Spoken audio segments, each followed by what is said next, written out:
ఒకటే అండి, దేవుడు మీ మీద కరుణ చూపించాలి. మీ ఒక్కరి మీద కరుణ చూపించేసి మీ ఫ్యామిలీని ఎండగడతారంటే అది మోక్ష మార్గం కాదు. అంటే తెలుగు వ్యక్తి అని కాదు కదండి, ఎవరైనా కానీ భక్తులకు చెప్పదలుచుకుంది ఒకటే, మనం వెళ్తుంది దేవుని దర్శించుకుందామని చెప్పేసి. మోక్ష మార్గం అనేది మనం మోక్ష మార్గానికి అర్హులం అవునా కాదని చెప్పేసి అదంతే. కానీ అక్కడికి వెళ్ళేసి మోక్షం పొందాలని చెప్పేసి కాదు దాని ఉద్దేశం. మనం లావుగా ఉన్నాం, అందులో పట్టలేము అని అంటే మెయిన్ వాళ్ళకి దారి చేయాలి. ఖచ్చితంగా వెళ్దాము చేద్దాము ఇది అనుకుంటే అక్కడ కాదు. ఏదైనా కానీ కొద్దిగా మనం డైటింగ్ అనేది చేసి వెళ్ళాలి అక్కడికి. ఇప్పుడు ఆయన ప్రాణం పోయిందంటే ఫ్యామిలీ అయితే బాధపడుతుంది కదా. ఇప్పుడు మీరు మోక్షం అని చెప్పేసి మోక్ష మార్గాన్ని ప్రయత్నిద్దామని చెప్పేసి ప్రయత్నించారు, మీ ఫ్యామిలీ ఏమవుతుందా? మీరైతే హాయిగా వెళ్ళిపోయారు.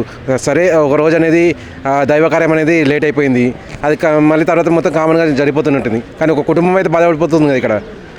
ఎప్పుడైతే దేవుడు నిర్ణయించాడో అప్పుడే పోదాం మనం. ఇప్పుడు మాటలు అనేది మనుషులు పుట్టించినాయండి. ఇవన్నీ మార్గం అనేది మనకి ఏమని చెప్పినంటే అలా సన్నగా ఉన్నవాళ్ళు ఇంకెక్కువ బతుకుతారు అని చెప్పేసి దాని ఉద్దేశం. అది సైన్స్ అన్నట్టు. ఆ సైన్స్ అనేది మన వాళ్ళు మూఢనమ్మకాలు పెట్టేసి లేదు నువ్వు భక్తుడి కాదు, నువ్వు భక్తుడు కాదా, నువ్వు వెళ్ళలేవా అని చెప్పి ఎగదోస్తున్నాను అన్నట్టు. అటువంటివి చేయకుండా క్లియర్గా చెప్పేది ఒక్కటేనండి. అక్కడ ఒక సెక్యూరిటీ గార్డ్ లాంటి వాళ్ళను నియమించేసి ఫలానా వాళ్ళు మాత్రం వెళ్ళాలి అని చెప్పేసి. ఇప్పుడు మనకి ఎట్లాగో ఇప్పుడు పెట్టారు, గ్యాప్ పెట్టి అందులో పట్టిన వాళ్ళు పోవాలని ఇప్పుడు మార్చారు. ఇంతకుముందు మార్చారు, ఇప్పుడు మార్చారు. అది బెటర్, అది ఉండాలి. అంటే ఇంతకుముందు జరగకముందే ఆ చర్యలు లాంటివి తీసుకుంటే బాగుండేది. ఇప్పటికైనా ఆ చర్యలు తీసుకున్నారు, చాలా సంతోషం. అది అంటే ఎట్లా చాలా మంది ఏమన్నారంటే అక్కడికి వెళ్ళి మోక్ష మార్గం దగ్గరికి వెళ్ళి చనిపోయారు, సో మోక్షం కలిగిందని చెప్పేసి మాట్లాడుతున్నారు. వాళ్ళే కాదండి, ఎవరైనా ఇప్పుడు హిందువుల పరంగా ఎవరు ఆలోచించినా కానీ ఒక దైవకార్యాన్ని అంటే ఇప్పుడు మనం కాశీ ఇంతకుముందుకు ఎలా ఉండేదంటే కాశీ ప్రయాణం అంటే ఇంకా తిరిగి రారు అని చెప్పి ఉండేది ఒకప్పుడు. అప్పుడు ప్రయాణ సౌకర్యాలు అంతగా ఉండేవి కాదు. కాశీకి వెళ్తున్నారంటే ఇంకా అంతే శివునిలో కైవలం పొందినట్టు అని చెప్పి అనుకునేవాళ్ళు. ఆ రకంగా ఇప్పుడు కూడా ఇది అనుకుంటున్నారు. ఈవెన్ నేను కూడా అదే ఆలోచిస్తాను.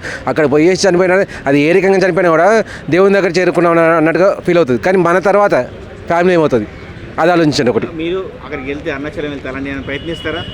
లేదండి, ఇప్పుడు దానికి నేను అందులో దూరగలుగుతానా లేదా ఫస్ట్ ఆఫ్ ఆల్ అది చూసుకుంటాను. దూరగలిగితే మాత్రం ఆ ప్రయత్నం చేస్తాను, అంతేగాని గుడ్డిగా అయితే వెళ్ళలేను లోపలికి. క్లియర్గా నా పర్సనల్ పడుతుందా లేదా, నా పర్సనల్ పట్టకపోతే వేరే వాళ్ళకి దారి ఇచ్చేస్తా. క్లియర్. మీరు కూడా చేయాల్సింది అదేనండి. ఏదో అని మనకు ఫ్యామిలీస్ అనేవి ఉన్నాయి. ఇప్పుడు ఎంత లేకపోయినా అని పెళ్ళి చేద్దామని చెప్పేసి అనుకుంటారు. పిల్లలు పెళ్ళిళ్ళని చేద్దాము, లేకపోతే కనీసం వాళ్ళ చదువు విద్యకు సంబంధించిన డబ్బున్న సంపాదించేసి పెడదాము, ఆ తర్వాత మన దారి మనం చూసుకుందామని చెప్పి ఆలోచిస్తారు. ఇప్పుడు ఇక్కడ ఏమైంది, తను ఏది లేకుండా అక్కడ వెళ్ళేసి చనిపోవడం వల్ల ఫ్యామిలీ అనేది బాధపడుతుంది. అటువంటి జరగకుండా ఏ మార్గమైనా కానీ మన ఫ్యామిలీ కూడా మోక్షం అనేది జరగాలి. అది చూడండి, ఒకటే అండి, దేవుడు మీ మీద కరుణ చూపించాలి. మీ ఒక్కరి మీద కరుణ చూపించేసి మీ ఫ్యామిలీని ఎండగడతారంటే అది మోక్ష మార్గం కాదు.